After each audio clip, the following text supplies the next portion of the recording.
On t'a fait croire que te choisir toi-même, c'était être égoïste. Mais si je te disais que c'est exactement l'inverse? Le jour où tu arrêtes de te choisir en dernier, ta vie commence vraiment. Tu culpabilises de penser à toi, c'est le signe que tu t'es oublié trop longtemps. Tu sais c'est quoi le vrai problème? C'est pas que tu donnes trop, c'est que tu ne te donnes jamais à toi-même. On t'a appris à dire oui, à être disponible, à être gentil, mais jamais à te respecter. Et aujourd'hui, dès que tu veux penser à toi, tu ressens de la culpabilité. Dans cette vidéo, on va briser ça. Tu vas comprendre pourquoi te choisir n'est pas une faute, mais une nécessité. Mais cette culpabilité, elle ne vient pas de nulle part. On t'a programmé à t'oublier. On t'a appris à être là pour tout le monde, à écouter, à aider, à comprendre, à sacrifier ton temps, ton énergie, parfois même ta paix intérieure, pour ne pas décevoir. Et au début, tu penses que c'est ça, être une bonne personne. Tu penses que plus tu donnes, plus tu seras apprécié. Mais personne ne t'a prévenu du piège. Le stoïcisme nous enseigne une vérité brutale.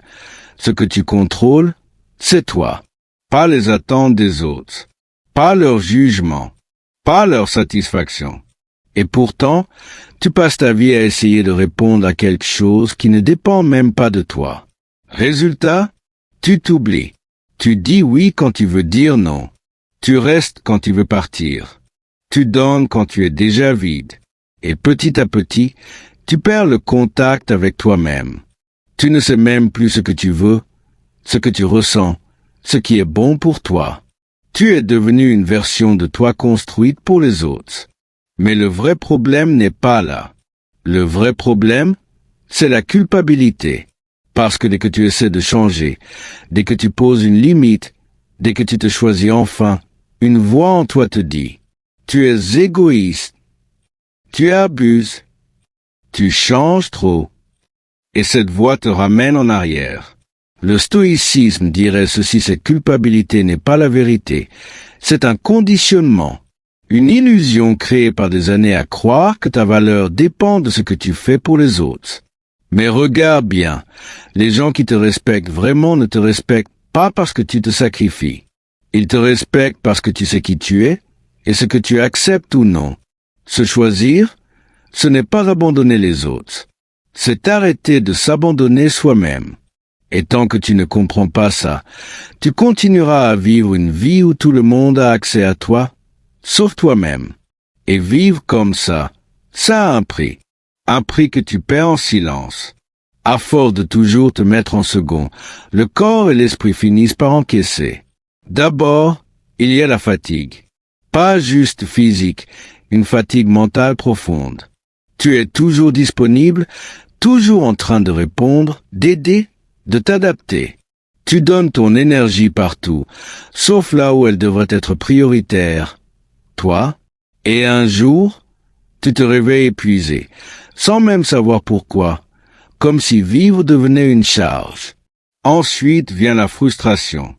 Tu fais tout pour les autres, mais au fond, quelque chose te dérange. Tu ressens un manque de reconnaissance, parfois même de l'injustice.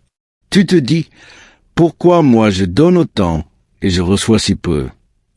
Mais cette frustration, tu la gardes pour toi, parce que tu as appris à ne pas déranger, à ne pas te plaindre. Et puis, le pire, la perte de toi-même. À force de dire oui quand tu penses non, de suivre les attentes des autres, tu t'éloignes de qui tu es vraiment. Tes envies deviennent floues. Tes limites disparaissent. Tu ne sais plus ce qui te rend heureux parce que tu as passé trop de temps à vivre pour les autres. Le stoïcisme nous rappelle une chose essentielle. Si tu ne prends pas soin de ton esprit, personne ne le fera à ta place. Et se perdre soi-même, c'est le prix le plus lourd à payer pour vouloir plaire à tout le monde. Maintenant, laisse-moi te dire quelque chose d'important. Tu n'es pas égoïste. La vérité, c'est que tu t'es trompé de définition. On t'a fait croire que te choisir, c'était être égoïste. Que penser à toi, poser des limites, dire non, c'était mal. Alors que c'est tout l'inverse. Se choisir, Ce n'est pas écraser les autres. Ce n'est pas ignorer leurs besoins. Ce n'est pas devenir froid ou indifférent. C'est simplement reconnaître que toi aussi, tu comptes, que ton temps a de la valeur, que ton énergie est limitée, et que tu n'as pas à te vider pour exister dans la vie des autres. Le stoïcisme enseigne une chose simple, tu dois te respecter avant d'attendre le respect des autres. Parce que si toi-même tu te négliges, tu envoies un message clair au monde, je passe après. Se choisir, c'est dire, je mérite aussi du repos. Je mérite aussi de dire non. Je mérite aussi d'être en paix. Ce n'est pas de l'égoïsme, c'est du respect de soi. Et sans ça, tu ne peux pas construire une vie solide. Parce qu'une vie construite sur le sacrifice constant finit toujours par s'effondrer. Tout change à partir du moment où tu comprends ça. Dire non peut sauver ta vie. Le déclic arrive souvent trop tard. Après trop de fatigue, trop de frustration, trop de oui donné contre ton gré. Un jour, tu comprends quelque chose de simple. Dire non, ce n'est pas blesser les autres. C'est te respecter toi-même. Ce n'est pas un acte de rejet, c'est un acte de clarté. Tu arrêtes de te trahir pour éviter de décevoir. Parce qu'à force de vouloir protéger les émotions des autres, tu oublies de protéger les tiennes. Et c'est là que tu réalises une vérité essentielle. Tu n'es pas responsable des réactions des autres. Tu es responsable de tes choix, de tes limites, de ta cohérence, mais pas de la façon dont les autres interprètent ton refus. Quelqu'un peut être frustré, déçu ou même en colère parce que tu dis non. Mais cette émotion lui appartient, pas à toi. Ton rôle n'est pas de porter le poids de ce qu'ils ressentent au détriment de ce que tu es. Le stoïcisme est clair sur ce point. Tu contrôles tes actions, pas les réactions du monde autour de toi. Et à partir du moment où tu intègres ça, quelque chose change. Tu parles moins pour plaire. Tu dis non sans te justifier. Tu agis sans culpabilité inutile. Ce n'est pas de la froideur, c'est de la liberté. Et quand tu commences à te choisir, regarde ce qui se passe. Ton énergie change. Le changement ne se fait pas dans le bruit. Il commence souvent dans le silence, au moment où tu décides de ne plus fonctionner comme avant. Au début, c'est subtil. Tu commences à sentir que tu ne peux plus tout accepter. Plus toutes les demandes, plus toutes les urgences des autres. Tu n'es plus disponible à chaque instant pour tout le monde. Et ce n'est pas parce que tu es devenu moins bon, mais parce que tu as compris quelque chose d'essentiel. Ton énergie n'est pas infinie. Alors tu poses des limites, pas pour punir les autres, mais pour te protéger toi. Tu apprends à dire non sans te justifier pendant des heures. Tu arrêtes de répondre immédiatement à tout. Tu choisis quand tu es disponible au lieu de subir la disponibilité des autres. Et au début, ça dérange, parce que ton entourage était habitué à une version de toi toujours accessible, toujours accommodante, toujours prête à s'oublier.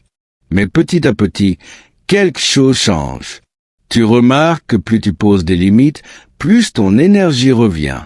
Tu es moins épuisé, moins dispersé, plus présent dans ta propre vie. Et surtout, tu commences à ressentir quelque chose que tu avais perdu, le respect. Pas seulement le respect des autres, mais le tien. Le stoïcisme rejoint cette idée. La liberté commence là où c'est sa soumission automatique aux attentes extérieures. Tu ne contrôles pas les demandes des autres, mais tu contrôles ta réponse. Et c'est là que le vrai changement se produit. Tu n'es plus quelqu'un qui réagit à tout. Tu deviens quelqu'un qui choisit. Plus de limites, moins de disponibilité, plus de respect. Et dans ce nouvel équilibre, tu ne perds pas les autres, tu te retrouves toi-même. Te choisir ou t'abandonner.